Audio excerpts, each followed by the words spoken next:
Hello दोस्तों, welcome आप सभी का हमारे यूट्यूब चैनल में। दोस्तों, आज की वीडियो में हम लोग सीखते हैं कठिन मीनिंग, यानी कठिन मीनिंग पढ़ना कैसे सीखें। अगर आपको कठिन मीनिंग पढ़ने में दिक्कत आती है या फिर आप पढ़ नहीं पाते हैं तो दोस्तों आज की वीडियो बहुत ही इम्पोर्टेंट वीडियोस होने वाली है। बने रहेंगे वीडियो के एंड तक और आपको मिलेगी पूरी इसकी जानकारी। इसमें ऐसे ऐसे वर्ड मैंने लिया है जिसको आपको पढ़ने में ज़्यादा प्रॉब्लम आती है। ठीक है, तो चलिए स्टार्ट करते हैं अपने इस वर्ड प्रॉब्लम को और दूर करते हैं अपनी कमज़ोरी को। सो गाइज, अगर आप चैनल पर पहली बार विजिट किए हैं तो ऐसी इंपॉर्टेंट जानकारी पाने के लिए चैनल को सब्सक्राइब जरूर कीजिएगा। वीडियो को लाइक, हाइप और शेयर भी करना ना भूलिएगा। तो पहला वर्ड हमारा आता है कंट्रीब्यूट। क्या आता है? कंट्रीब्यूट। अगर मान लीजिए ये वर्ड इतना बड़ा है और आप इसकी स्पेलिंग नहीं याद कर पाते हो तो आपको मैं एक तरीका बताता हूँ इसको आसान तरीके से याद करने का। सबसे पहले आप कौन, क्या, इसका याद कर लीजिए, कौन। ठीक है, कौन में क्या क्या आएगा? CON, कौन। फिर उसके बाद ट्री, उसके बाद ट्री, कंट्री। इतना हुआ। हमने इसको 3 पार्ट में तोड़ा। पहले तो कान, फिर उसके बाद ट्री, फिर अगला जो है ब्यूट। अब तीनों को आप मिला दीजिए, क्या हो गया? कंट्री ब्यूट। इस तरह से अगर आप करते हैं ना, कोई भी कितनी भी बड़ी मीनिंग क्यों ना हो, अगर उसका कचूमन नहीं निकल जाएगा तो बताना। अगला देखो, करप्ट। अब करप्ट तो ये बहुत बड़ी तो मुझे नहीं लग रही है ना, तो इसको हम 2 ही पार्ट में तोड़ देते हैं ना। फिर पहले हम कर, इसको क्या, इसमें कर में ऐसा थोड़ा लगा दो कि मतलब कि आधा रहा जैसे कर। फिर उसके बाद अगला पार्ट उसका हम कर देते हैं रप्ट, करप्ट। पहले कर हो गया, कर र में मतलब कि आधा हलंत टाइप में लगा देंगे कर, और उसके बाद रप्ट। स्पेलिंग याद करना है तो COR, कर। एक आर इसमें ले लीजिए, जैसे डबल आर है तो एक आर इसमें ले लीजिए कर में, और एक RUPT इसमें ले लीजिए, तो एक कर हो गया, अगला रप्ट हो गया। दोनों को मिला दीजिए, क्या हो गया? करप्ट। वेरी गुड, बहुत बढ़िया। इस तरीके से आपको कोई भी स्पेलिंग याद करने में बहुत बड़ी आसानी और बड़ी ही मदद मिलेगी। दोस्तों, मैं वैसा इंग्लिश टीचर और आपको पूरी जानकारी इसमें देने जा रहा हूँ। उम्मीद करता हूँ आप लोग को अच्छी भी लगेगी और पसंद भी आएगी। और अगला वर्ड आपका होने वाला है कल्टीवेट। क्या होता है? कल्टीवेट। दोस्तों, साथ ही साथ इसकी मीनिंग भी मैं बताते चलता हूँ।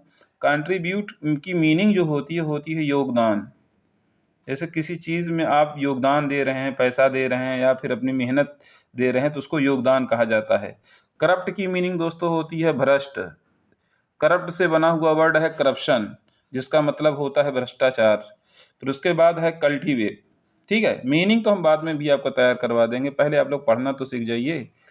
कल्टीवेट, कल्टीवेट इसको भी 3 पार्ट में तोड़ देते हैं। पहले कल हो गया, कल में CUL आएगा, हाँ।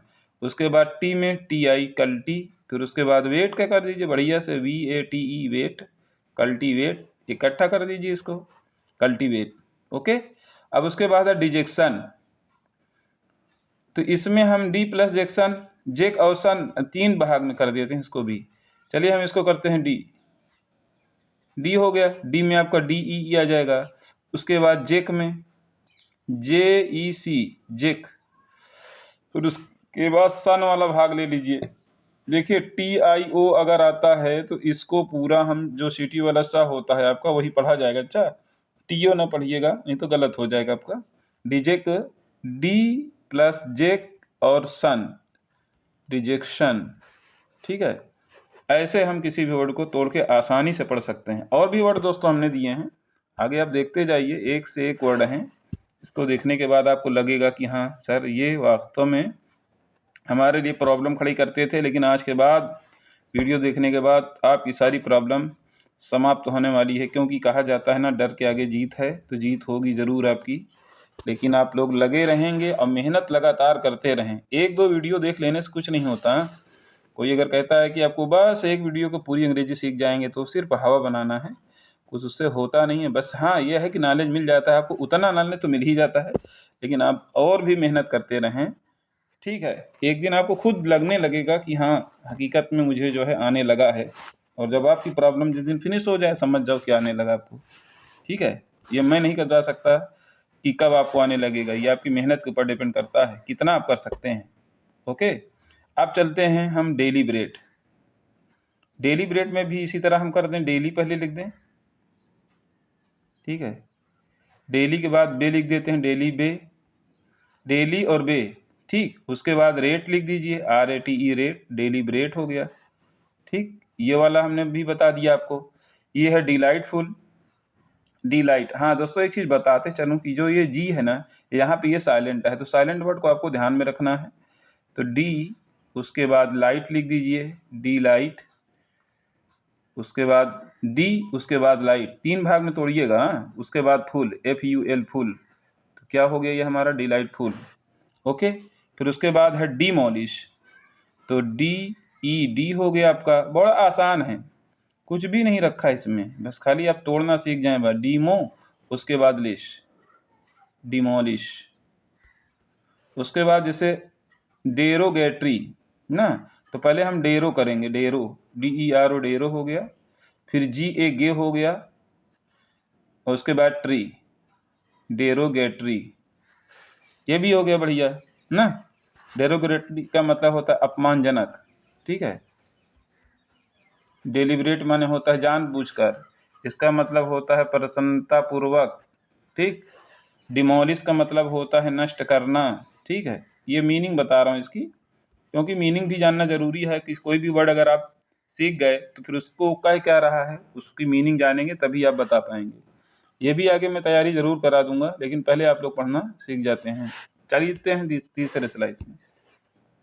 तीसरा स्लाइस हमारा क्या कहता है उसके बारे में जान लेते हैं। ये वाला वर्ड है डेसोलेट।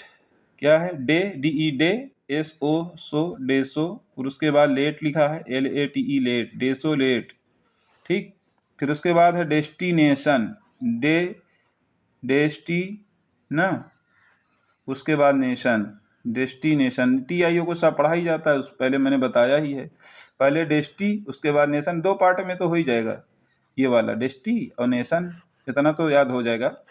फिर डिटर्मिनेशन, हाँ ये वाला बड़ा है, इसको 3-4 पार्ट जितना हो सकता है तोड़ देता हूँ मैं।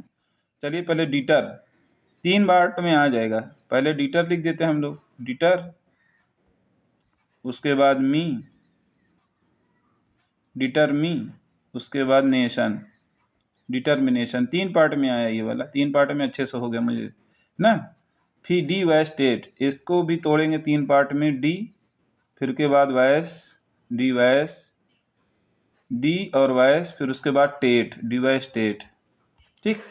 इस तरीके से हम किसी भी बड़ी से बड़ी मीनिंग को तोड़कर आसान भाषा में बदल सकते हैं, और अपने अपने पढ़ने लिखने के जो तरीक़ों को हम बिल्कुल ईजी बना सकते हैं, जिससे हमारा मन पढ़ने में लगे। मोस्टली क्या होता है कि अक्सर बच्चे जब बड़ी मीनिंग देखते हैं ना तो घबरा जाते हैं, सोचते हैं इतनी बड़ी मीनिंग, इसकी स्पेलिंग कैसे याद करें, क्या करें। तो दोस्तों इस वीडियो को देखने के बाद आपको ये लगेगा ज़रूर कि हाँ, हमने कोई बढ़िया वीडियो देखा है और मुझे इसकी जानकारी भी मिली। और आप लोग प्रैक्टिस कर लेंगे ना, तो जितने वर्ड मैंने आज सिखाया है पूरे की स्पेलिंग आपको आसानी से याद हो जाएगी। और जो स्पेलिंग आपको याद हो जाएगी तो चाहे आप लिखें, पढ़ें, डिक्टेशन अगर आप स्कूल में पढ़ रहे हैं तो डिक्टेशन आपका बहुत सही हो जाएगा, जो गलत होता था गलत नहीं होगा। अगर आप पढ़ चुके हैं, सिर्फ नॉलेज ले रहे हैं, तो आपका नॉलेज बढ़ेगा, ठीक है। बस आज की वीडियो यहीं तक, मिलते हैं नेक्स्ट वीडियो में और भी अच्छी टॉपिक के साथ। तब तक बने रहें आप सभी लोग। अवैध sir, English teacher, golden future 07 के साथ। Thank you so much, bye, okay.